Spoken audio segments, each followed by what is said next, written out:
ونستعينه ونستغفره ونعوذ بالله من شرور أنفسنا ومن سيئات أعمالنا من يهده الله فلا مضل له ومن يضلل فلا هادي له وأشهد أن لا إله إلا الله وحده لا شريك له وأشهد أن محمدا عبده ورسوله صلى الله وسلم عليه وعلى آله وصحبه أجمعين أما بعد mbokk jullit yi ñoo ngi sant sunu borom tabaraka wa taala di julli ci yonent yàlla muhammad sallallahu alayhi wa sallam di leen dénk sunu bopp ragal yàlla ci def li muy digle bàyyi li muy tere borom bi tabaraka wa taala ci alquran daf ñu xamal ne àllaaxira lenn dong moo fay jëriñ mooy ki dikkal yàlla ak xol bu sell boo xam ne dafa dikk jàkkaarloog boromam yóbbaale xol bu sell kooku rek moom mooy tàbbi aljanna yàlla nañ ci borom bi boole borom bi tabaraka wa taala mu ngi ñu ko nettali ci ñaanuk sunu maam ju baax jooju di Ibrahim moo waxoon sunu borom ne ko wala tuxzini yawma yubaathuun mu ne yow sama borom ngalluwaay bul ma toroxal bés bi ñuy dekkil jaam yi bul ma toroxal bul ma gàcceel Ibrahim ne yawma la yanfau maalun wala banuun ndax bés boobu kat mooy bés boo xam ne alal du fa am njariñ lu waay dajale ci alal bés boo faatoo njariñ ba jeex na lu dul alal joo xam ne jotoon nga koo def fi sabilillah kon nag waxamalaak mu lay jëriñ alaaxira mu ne wala banuun Ibrahim nee na bés boobu di alaaxira doom du fa amal bàyyi njariñ mu ne illa man ata allaha bi qalbin salim ki fay jëriñu daal mooy ki dikkal yàlla àndaale xol bu laab àndaale xol bu sell defe naa loolu leer na kon mbokk yi sunu xutba tey mooy lan mooy xol bu sell ak naka la ñuy def ba am ko balaa ñuy dugg ci xutba gi am na loo xam ne sénégalais yu bari dañ koy wax te muy njuumte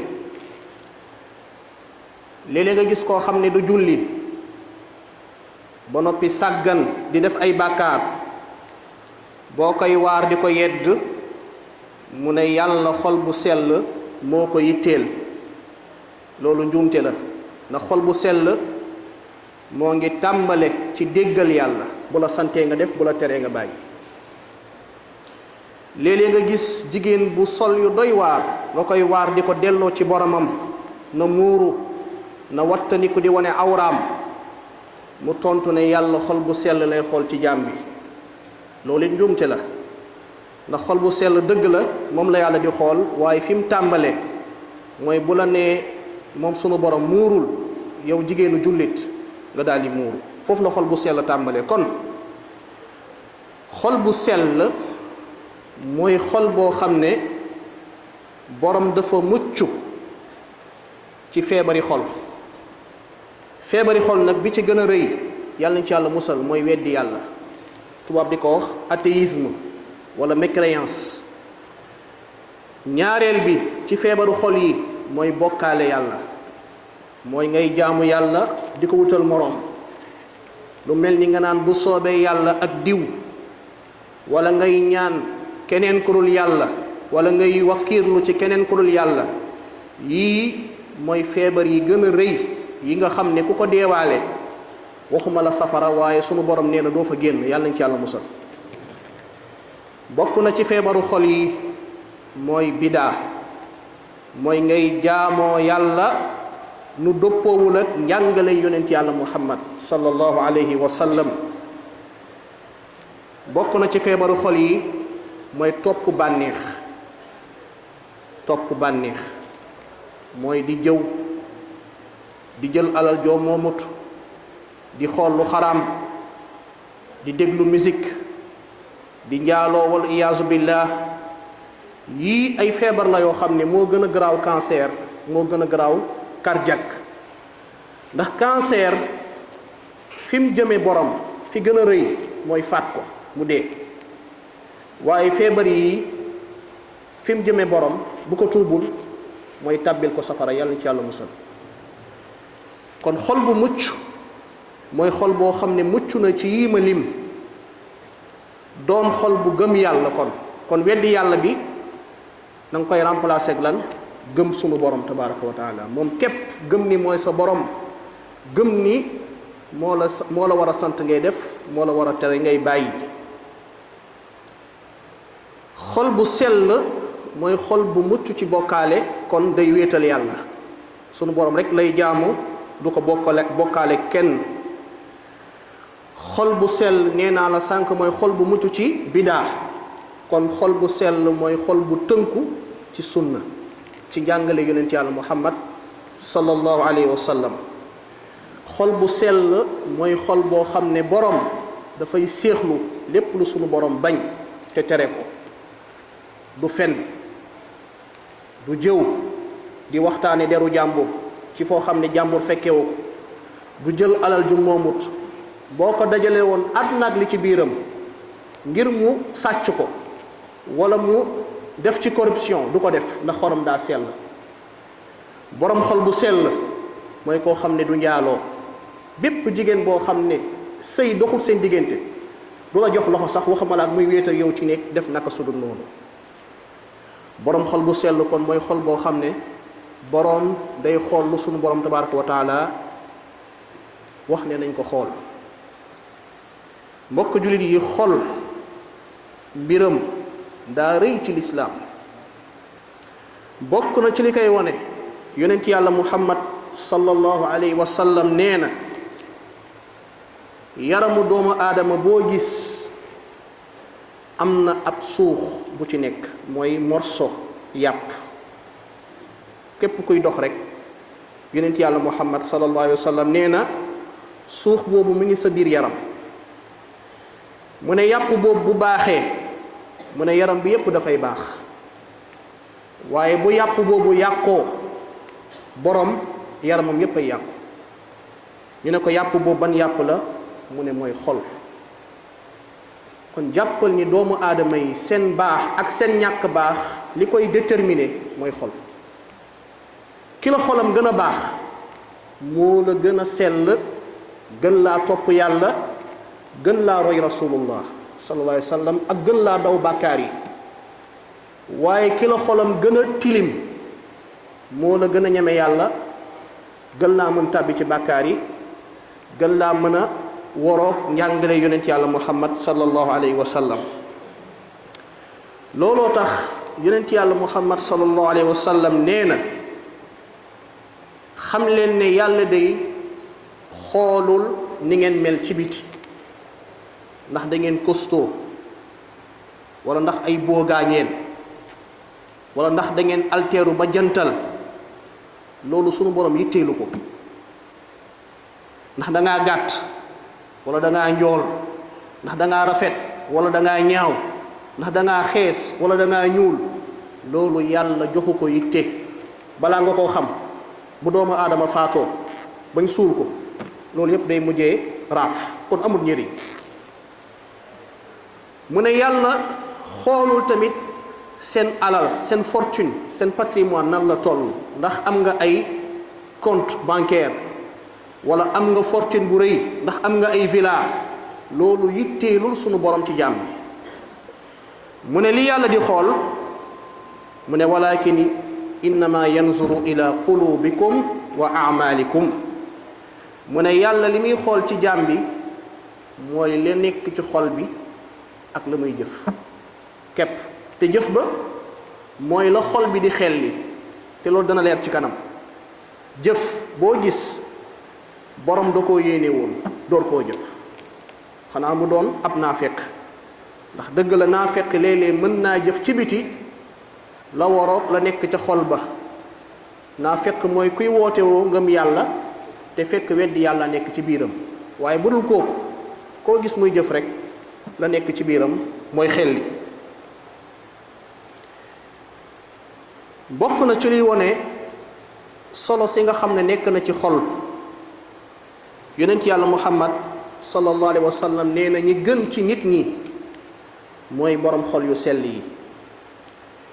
abdullah ibn amr ibn al-aas radiyallahu anhuma xadis bii ibnu maaja solo na ko cheikhul albani wéral na ko nee na dañoo laaj yonent yàlla bi sallallahu alayhi wa sallam ne ko ayu naasi afdal, kan ci nit ñi moo gën.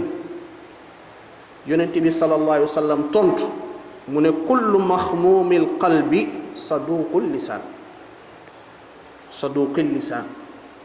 mu ne képp koo xam ne xolam maxmuum la, danañ ci ñëw noonu la ko waxee. dafa ne képp koo xam ne xolam maxmuum la ba noppi làmmiñam nekk làmmiñ bu dëggu, mooy day wax dëgg. nee na kii moo gën ci nit ñi. saxaaba yi ne ko ki dëggu day xam nañ mooy kan, waaye loo jublu ci maxmuumul qalb, koo xam ne xolam maxmuum la. mu ne attaqiyu annaqi laa isma fiihi wala baxya wala xilla wala xasad. nee na li ma jublu moom yonent bi sallallahu alayhi wa sallam ci koo xam ne xolam maxmuum la mooy koo xam ne xolam ragal yàlla moo ci nekk. mbokk yi lu am solo la. ragal yàlla mën nga wax ni mooy buntu mboolim yiw. képp ku bëgg a jege sunu borom tabaaraka wa taala tàggatal sa bopp ci ragal yàlla rek, def li muy digle bàyyi li muy tere. foofu mooy départ bi. moom nee na moom yonent bi sallallahu alayhi wa sallam xol bu laab mooy xol boo xam ne borom dafa ragal yàlla ba noppi nag yor xol bu set wecc. ñu ne ko luy xol bu set, mu ne xol boo xam ne bàkkaar amu ci. beewute mooy beew nekkul ci xolu borom. xol boo xam ne iñaan ak mañeel nekku ci, mooy koo xam ne ñëpp la bëgg. lu jafe nag te loolu dana feeñ ci jeexintalu xutba bi. mooy koo xam ne xolam ëmb ci lenn lu bon jëme ko ci ab doomu aadama, waxuma la ak jullit buy dund. damay romb sax doomu aadama koo xam ne néeg naa sax gaañ mbóot muy dox, kooku mooy bu borom xol bu laab, borom xol bu sell. mbokk yi, gannaaw bi ngeen xamee xol bu sell mooy lan ak solo si nga xam ne moo nekk ci xol, kon nag ñu jeexal nu ñuy def ba am xol bu laab. bari na waaye dañ ko tënk ci ñett. bi ci njëkk tilaawatul quraan maa tadabbur. ku bëgg sa xol sell saxal ci jàng alquraan, waaye nag di ko settantal. waxuñu rek jàng di romb di dem di wax naan jeexal naa kaamil bi ci semaine bi, déedéet. waaye jàng joo xam ne dafay ànd ak méditation. aaya boo romb taxaw ci, daldi ci waaru jàjju ci. mën nga wax ne li baaxal saxaaba yi mooy alquraan. mën nga wax ni li baaxal ñi baax ñépp mooy alquraanul karim. alquraanul karim booy taxaw ci wax ñi jëflanteeg moom ba mujjee doon ay wala yu mag, mën nga fee yenn. kenn rek laay jël ci ñoom. kii may tudd Malik ibnu Dinar la tudd. Malik ibnu Dinar ab agresseur la woon. agresseur day xaar ba guddi jot mu dem nangu li nekk ci nit ñi. benn bés moom mooy nettali moom Malik, nee na da doon tëb ci benn kër pour sàcc. nee na ba muy escalader ba yegg ci mur bi dégg borom kër gi di naafila di jàng alquran. tolloog aaya bi sunu borom wax ne alam ya'ni lilladina amanu an taxshaa qulubuhum li dikrillah. sunu borom ne xanaa jotul ñi nga xam ne ñoo ne gëm nañ yàlla buñ déggee kàddu yàlla seen xol yi tiit dafa déggloo rek daal di daanu ne aana yaa rabb mu ne jot na yow sama borom ma ragal la keroog la tuub fas yéene doon ku baax dem jàng ji diine ba mujjee doon borom xam-xam bu mag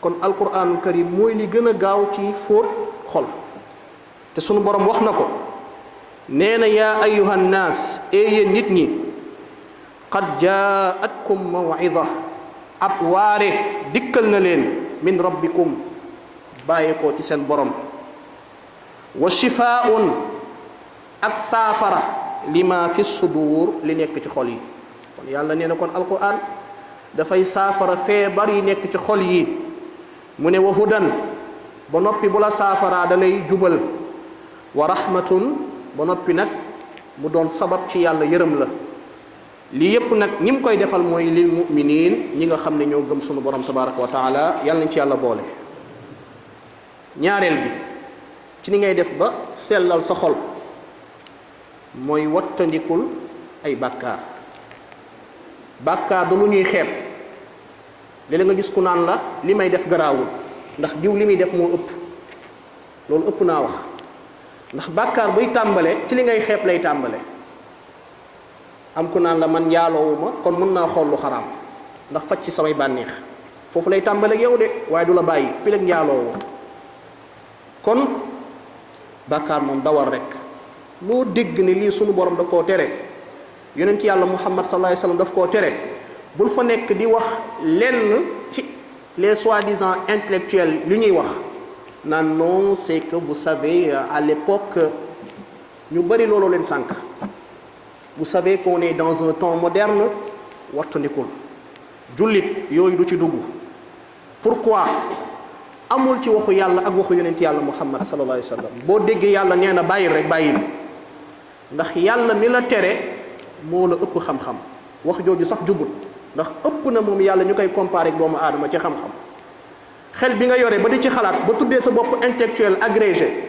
yàlla moo la ko jox bindal la ko te benn fànn ci mboole mi fànn yu bari ci nga doon docteur muy droit wala économie wala médecine réeree nag lu bari kon yàlla mi la bind alaa yaalamu man xalaqa wa huwa latiful xabir bu la teree rek bàyyil ndax moom mooy ki peek lépp ci xam-xam wa anna allaha qad axaata bi kulli shay'in ilma yonent bi sallallahu alayhi wa sallam nee na fitna yi dañ koy gaaral doomu aadama mooy tentation yi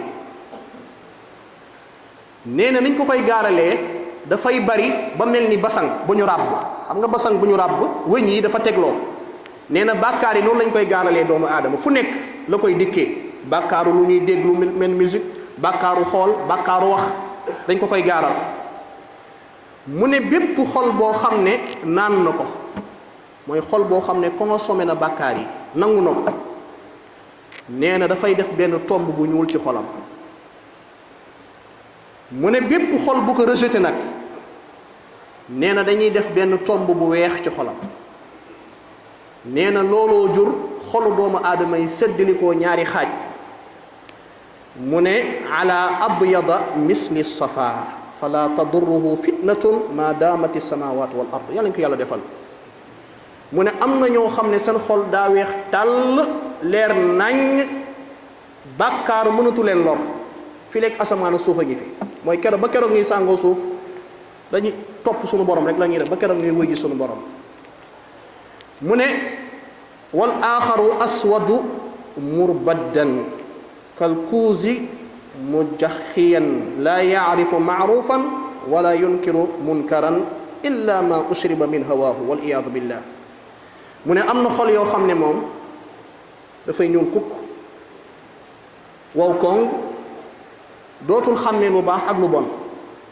lu dul lu neex bakkanam am na ñoo xam ne lu dëppoowul ak seen bànneex soxlawuñu ko ñoom nañuy xàppi rek loolu sax mooy seen philosophie àdduna dañ fay ñëw ngir xàppi bu doomu aadama àggee foofu ba li muy def ak li muy wax seetatu ci lu neex yàlla ak lu neex yonent bi sallallahu alayhi wasallam kooku alku na yàlla na ci yàlla musal bi ñuy daanelee ci ni ñuy sellalee xol mooy nga fexe ba ëmbal say mbokk jullit lu baax ëmbal say mbokk jullit lu baax ci sa xol bul ci yéene kenn lu bon bul ci iñaane kenn itam lu waay am ci lu baax na nga ko yéene te nga ñaanal ko sunu borom defal ko ci barke képp mbokk yi nag fii mooy bëre bi ñu bari nag fii mooy seenu tële li koy wane mooy xadis bi ñuy tëjee xutba gi Anas ibnu Malik dafa nettali mu ne benn bés ñoom saxaaba yi dañoo toogoon ak yonent yàlla Muhammad sallallahu alayhi wa sallam di waxtaan ci jàkka ji nee na jékki-jékki yonent bi ne leen sallallahu alayhi wa sallam léegi rek benn waay dugg ci jàkka ji xam leen ni nitu àjjana la aka neexoon yonent bi wax ñu ko waay sallallahu alayhi wa sallam waa ji duggoo gudde yonent bi ne saxaaba yi waaju dugg nitu àjjana la mooy àjjana la jëm. Anas nee na ñu jékki-jékki rek benn waay daal di dugg tooy xepp ak njàpp ndeysaan ñëw gàddu ay dàllam teg ko ci jàkka ji naafila ñëw toog ci biir saxaaba yi. nee na ca ëllëg sa ñu toogaat ak yonent bi sallallahu alayhi wasallam yonent bi waxaat leen lam leen waxoon ca démb sa ne leen benn waay ngi ñëw nitu àjjanaa ngoog nee na même waa ji daal di duggaat muy lu yéeme. nee na ba muy ñett fan yonent bi sallallahu alayhi wasallam wax saxaaba yi ne leen nitu àjjanaa ngi ñëw nee na muy même waa ji. Anas nee na ba mbooloo mi tasee xam ngeen saxaaba yi dañoo xëroon ci lu baax nee na Abdullah ibn Amr ibn al-As daal di dem ci kër waa ji daal di koy wax ne ko dama joteeg sama baay mu dàq ma ci kër gi ñett fan mu ne woon naa wut ku ma fat ma ñëw ci yow. borom xam-xami ñu ne bépp sos boo xam ne borom daf koy sos ngir sàkku xam-xam te loraange amu ci dagan na ndax waa ji loolu la def ndax jotewul ak baayam waaye bëgg naa xam kii lan la defal sunu borom ba mérité aljanna. Anas nee na ba Abdullahi demee gis waa ji nekk waajoo xam ne waaju normal la comme ñépp ku mën nelaw mel ni man guddi gi amul lum ciy taxaw lu dul ràkk yu néew yu woyof tëddaat nee na daal xanaa gis naa ko buy ëlbatiku dana tudd yàlla bu tëddee benn côté bay ëlbatiku dana tudd sunu borom tabaraka wa taala ni ko yonent bi jàngalee sallallahu alayhi wa sallam. nee na fajar jot mu jug dem ànd ak yonent bi sallallahu alayhi wa sallam ba muy ñett fan Abdullahi nee na ma daal di ñëw ci waa ji ne ko man day la ma la waxoon dara amu ci li tax ma ñëw mooy yonent bi sallallahu alayhi wa sallam moo seede ci yow aljanna diirub ñett fan laata ngay dugg ci jàkk ji. mu ne ko ah bon mu ne ko waaw ma doon xool nag loo def luñ deful ñun waaye daanaka yow boo may tuul de ñun ak yow a yem wala sax ñu tane la. waa ji ne ko ah li nga fi gis de moo fi am nekkuma nit ku extraordinaire mu ne ko man kay loolu laa seetlu kon nag maa ngi dem. Abdullahi wane gannaaw ba yàgg waa ji daal di koy woowaat mu ne ko ñëwal mu ñëw mu ne ko lenn day laa yaakaar ni moo tax yonent bi sallallahu alayhi wa sallam seedeel ma loolu mu ne ko lan la mu ne ko musuma tëdd cib lal yéene lu ñaaw jëme ko ci ab jullit musuma tëdd cib lal am lu ma ëmbal lu bon jëme ko ci ab doomu aadama ku ma tooñoon ci ngoon gi sax balaa guddi jéggal naa la. Abdullahi ne ko askay lii daal laa jàpp ni moo la jural loolu ndax lu bari ci ñun nag dañ koo tële ndax ay rancunier lañ. yal nañu yàlla laabal suñuy xol sellal ko te mokkalloo ko ci topp ko ak roy yonent yàlla Muhammad sallallahu alayhi wa sallam. aqulu qawli hada wa astaghfirullah li wa lakum. Après avoir loué Allah subhanahu wa ta'ala, nous prions sur notre cher prophète Muhammad sallallahu alayhi wa sallam, ainsi que sur sa famille, ses compagnons et tous ceux qui suivent son chemin jusqu'au jour de la résurrection.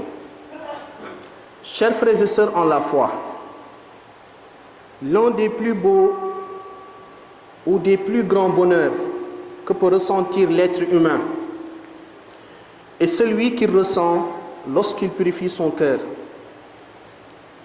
dans ses relations avec Allah ou avec les gens Tout doit être bâti sur la pureté du cœur.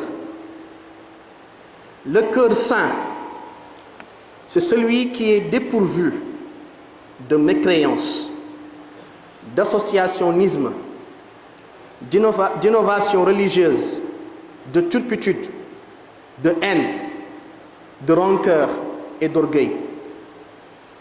Le cœur saint est donc celui qui est soumis à Allah en lui accordant une obéissance absolue et en suivant les enseignements de notre cher prophète Mohammed sallallahu alayhi wa sallam.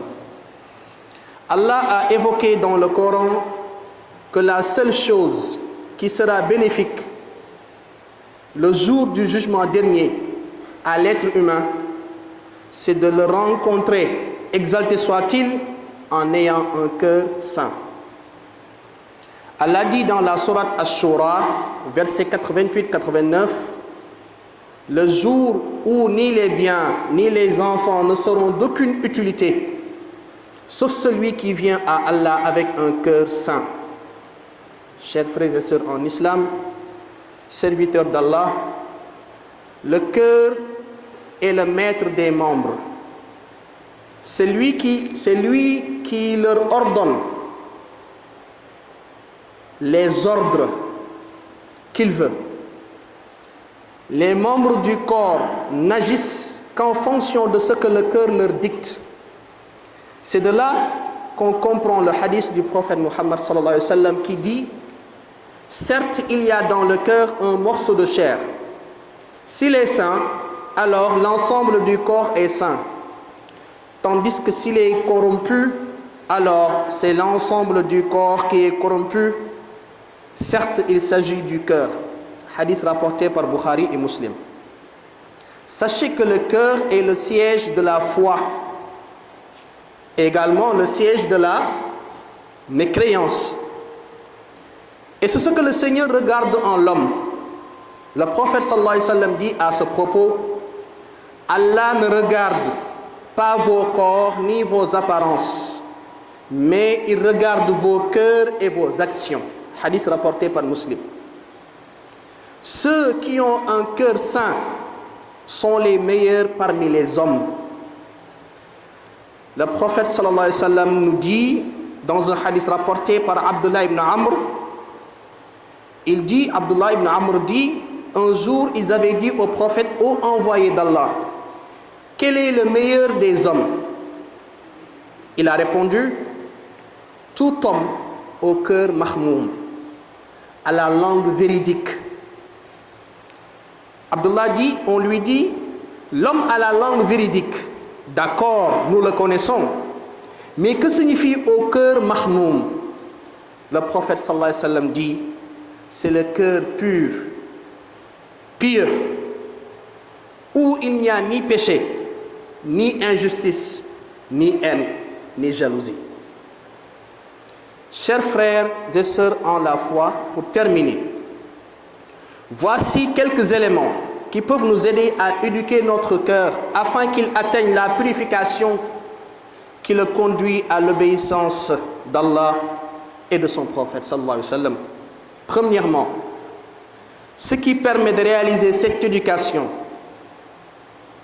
mieux que quoi que ce soit, c'est le Coran. Sachez que le Coran est la source principale de la vertu.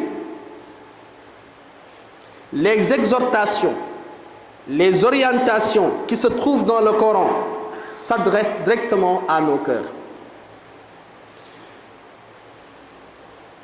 Le Coran réveille nos cœurs, nos sentiments et suscite notre envie d'aimer Allah et de suivre son prophète Mohammed sallallahu alayhi wa sallam. Allah nous dit à ce propos: ô homme, un livre vous a été apporté de la part de votre Seigneur, par lequel il vous exhorte à renoncer au péché et guérit le mal qui ronge vos cœurs.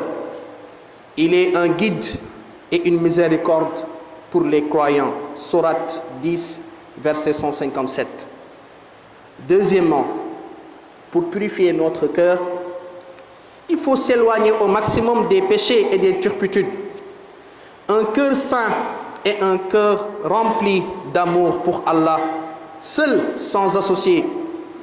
Ainsi, un cœur qui aspire vers les péchés, la transgression, la désobéissance aux ordres divins n'aura d'autre issue que d'être atteint par les maladies que vous connaissez, la mécréance, l'amour de cette vie ici-bas, etc.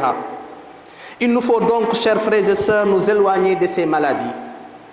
D'après Huzayfa ibn al-Yaman, radiyallahu anhu, le prophète sallallahu alayhi wa sallam a dit: les péchés assaillent successivement les cœurs les uns après les autres. Chaque cœur qui les accepte sera marqué d'une tache noire, et chaque cœur qui les rejette sera marqué d'une tache blanche, jusqu'à ce que les cœurs deviennent de deux sortes. Un cœur obscur, qu'Allah nous en préserve, noirci et enflé comme un cruchon, usé, qui ne connaît aucun bien et ne rejette aucun mal, car il ne réagit qu'à ses désirs. Et un cœur clair qu'aucun péché n'atteindra tant que les cieux et la terre persisteront. Et pour finir, pour purifier notre cœur, il faut avoir un cœur rempli d'amour pour ses frères musulmans, pour l'humanité tout entière, pour tous les êtres vivants, tout en évitant d'éprouver de la haine ou toute autre forme de méchanceté à leur encontre. Le récit suivant du prophète Muhammad sallallahu alayhi wa sallam est éloquent en ce sens. Anas nous rapporte que le prophète sallallahu alayhi wa sallam était assis avec ses compagnons à la mosquée. Il leur dit: un homme allait entrer à la mosquée.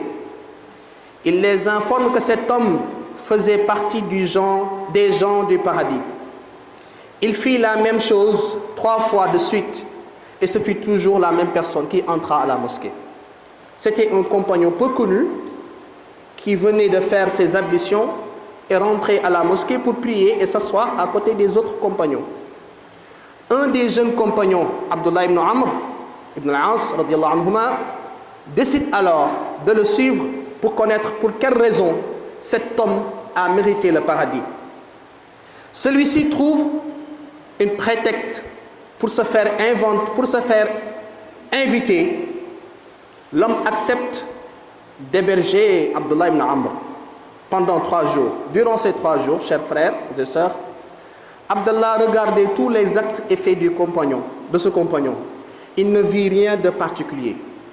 L'homme faisait les actes d'adoration obligatoires, mais pas grand-chose. Au bout de 3 jours, Abdallah donne au compagnon la vraie raison de sa demande d'hébergement. Et il lui demande pour quel acte mérite-t-il le paradis. Le compagnon lui dit: rien, je ne fais de plus de ce que tu as vu. Mais quand même, j'ai une particularité. Chaque nuit, avant de dormir, je pardonne à tous ceux qui m'ont fait du mal ou offensé. Je ne dors qu'avec un cœur saint, pur, sans jalousie et sans haine. Allahumma tahhir qulubana. Allahumma inna nas'aluka an tunaqqiya qulubana mimma yudannisuha min al-kufr wal-shirk wal-bid'a wa min kulli ash-shubuhat wash-shahawat wa min al-amrad. اللهم إنا نسألك أن تجعل قلوبنا قلوبا سليمة طاهرة في الدنيا وقلوبا سليمة نلقاك يوم القيامة برحمتك يا أرحم الراحمين. اللهم أصلح أئمتنا وولاة أمورنا. اللهم أصلح أئمتنا وولاة أمورنا. اللهم أصلح أئمتنا وولاة أمورنا ووفقهم لما تحب وترضى يا رب العالمين. ربنا تقبل منا إنك أنت السميع العليم وتب علينا إنك أنت التواب الرحيم. اللهم أصلح لنا ديننا الذي هو عصمة أمرنا وأصلح لنا دنيانا التي فيها معاشنا وأصلح لنا آخرتنا التي إليها معادنا واجعل الحياة زيادة لنا في كل خير والموت راحة لنا من كل شر. ربنا آتنا في الدنيا حسنة وفي الآخرة حسنة وقنا عذاب النار. اللهم صل وسلم وزد وبارك على خير البرية وأزكى البشرية محمد بن عبد الله صاحب الحول والشفاعة. اللهم صل وسلم عليه وارض اللهم عن خلفائه الراشدين أبي بكر وعمر وعثمان وعلي وعن سائر الصحابة أجمعين ومن تبعهم بإحسان إلى يوم الدين، وعنا معهم بعفوك وجودك وكرمك يا أكرم الأكرمين. سبحان ربك رب العزة عما يصفون وسلام على المرسلين والحمد لله رب العالمين.